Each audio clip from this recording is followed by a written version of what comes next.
এই আমরা এসে গেছি আবার লাইভে। রুদ্রজ্যোতি রয়, এই আমাদের ঘর, আমাদের আমাদের এই ঘর, আমরা এই ঘরে শুই। রুদ্রজ্যোতি এখানে খেলছে, দেখো, ওই দেখো, বাবা, এই বাবা, আরে বাবা, রুদ্রজ্যোতি নাচছে, দেখো, ওই বাবা রে বাবা। আমরা রুদ্রজ্যোতি, ওরে বাবা, হাতটা কি স্পিডে করছে রুদ্রজ্যোতি, ওরে বাবা, রুদ্রজ্যোতি। ও আর না না না, রুদ্রজ্যোতি সবাইকে বলে দাও, পিপিকে বলে দাও, পিপি তুমি কেমন আছো? পিপি তুমি কেমন আছো?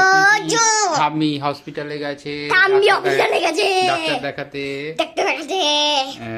মামাম গেছে ডাক্তার দেখাতে ঠাম্মির সাথে। ঠিক করে বলো, কি ঠিক করে বলো, কি ভুলে গেছিল বলো? ক্যাচ কলা, কি ক্যাচ কলা, কি না